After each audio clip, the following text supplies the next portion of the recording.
It's finally summer, and you know what that means. Explaining to everyone at the family cookout why you're still single? No. Well, yes.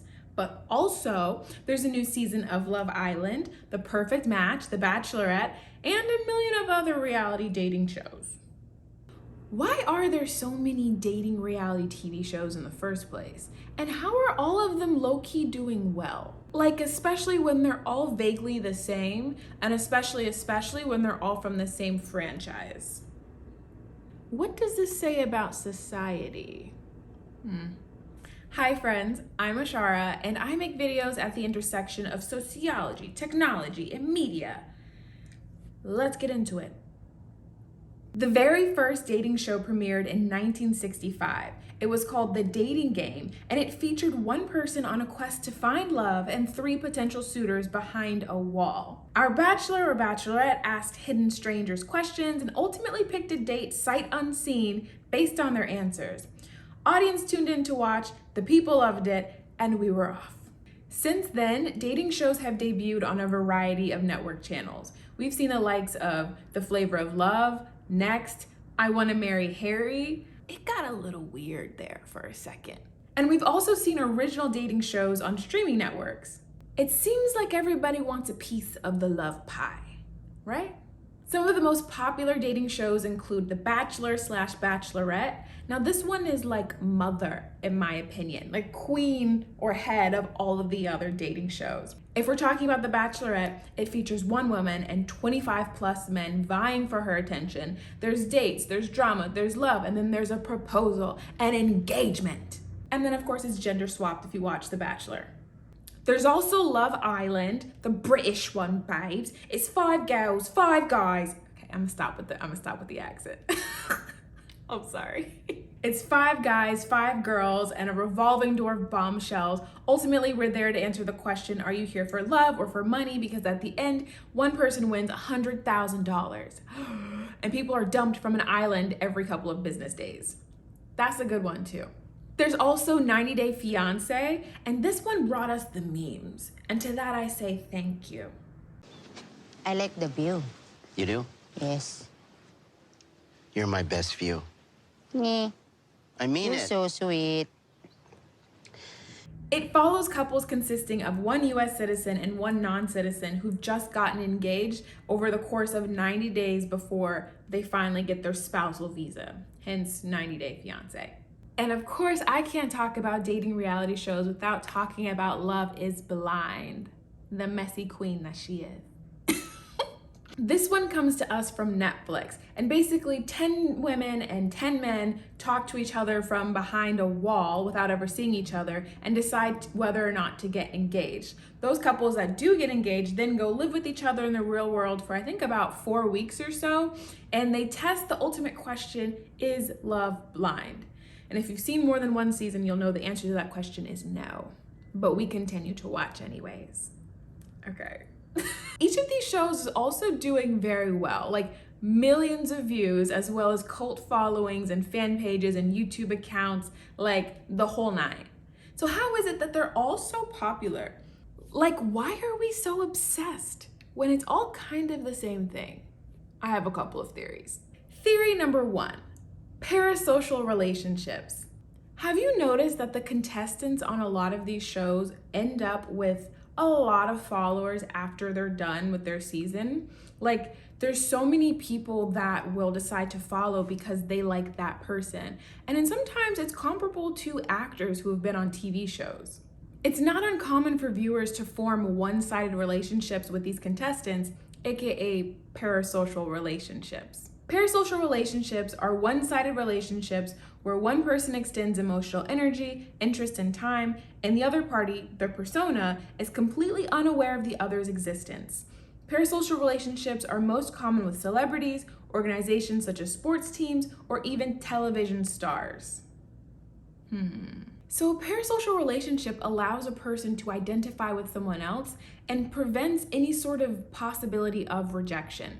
These kinds of relationships offer companionship, the ability to connect with others, and the ability to express your own feelings. And according to Psychology Today, they can also be good for your mental health because they offer a space for you to relate to someone else. So maybe in a way, watching the reality show helps you to feel more connected to someone else and just gets you into a better mental space. It's kind of positive, right? Well, let's also contextualize. We're also in a loneliness epidemic. According to the US General Dr. Vivek Murthy, loneliness occurs when the connection a person needs in life are greater than the connections that they actually have. The advisory report, Our Epidemic of Loneliness and Isolation, finds that even before the pandemic, close to half of US adults reported experiencing measurable levels of loneliness.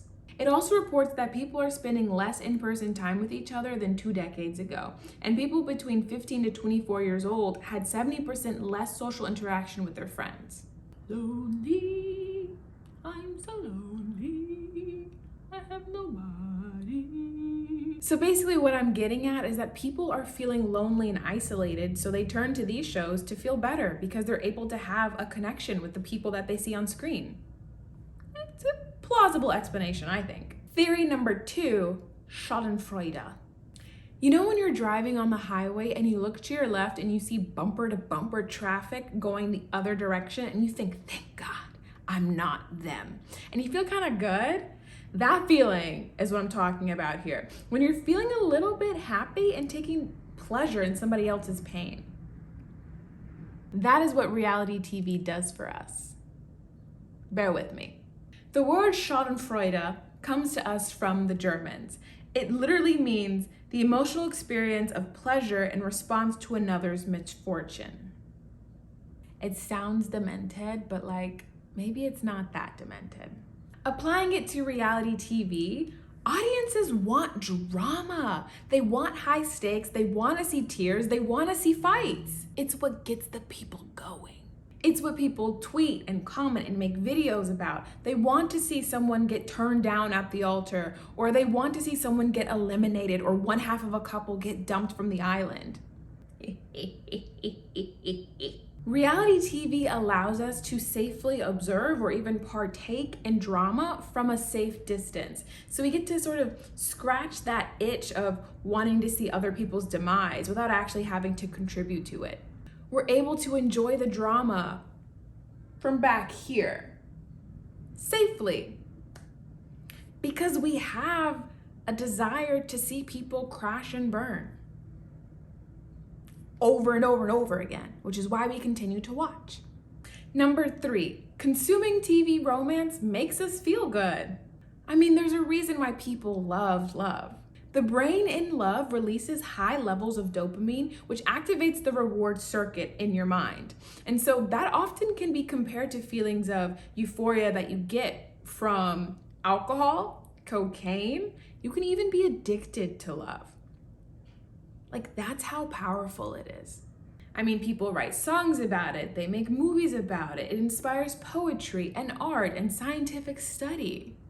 As a society, I would say we're kind of already obsessed. So it makes sense that we'd want to repeatedly watch it play out in reality because it's already top of mind. Reality TV is also predictable, and there's a level of comfort that comes with predictability. There's a certain format that we can predict, right? They introduce the person or the main stars, they meet someone, there's drama, they fall in love, there's a proposal, or there's an engagement, or which is, I guess those things are synonyms, and then maybe there's also money won at the end. We generally know what's going to happen. I liken this to the idea of having a comfort show that you return to. A comfort show is just a series that you've seen multiple times, but you continue to watch because it's predictable and it offers that safe feeling. And so reality TV, even though there's new seasons of it, it's predictable enough that we generally know what's going to happen. And so we can feel that safety net of comfort from knowing that there aren't going to be any bad surprises. Okay, so it seems like no matter how many shows that are out there, we seem to have an insatiable appetite for more. There's even dating reality YouTube shows now. I may or may not have been a part of one. On Nectar. For funsies though.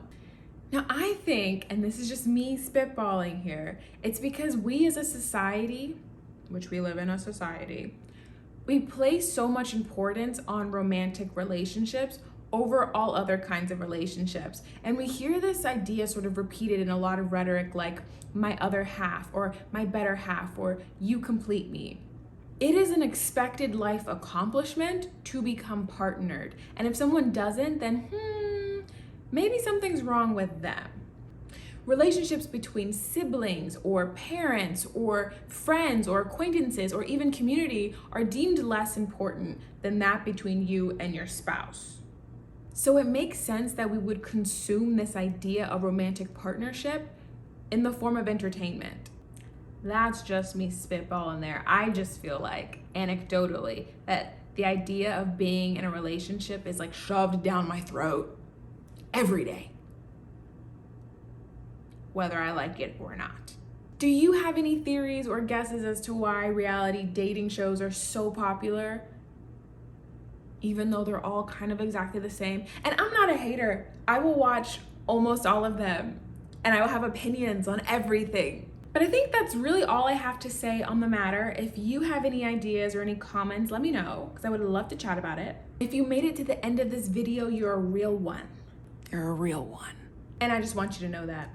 This will be my fourth, video essay. If you like it, please share with other people. That'd be a cool thing to do. I would think you were a cool person. That's what cool people do. I mean, I'm still very new to this, but it would be great if more people found my videos, if more people watch them. If you're watching, maybe tell your friend. They think you're cool. I promise. Okay, well, much love always. I will see you when I see you. Bye.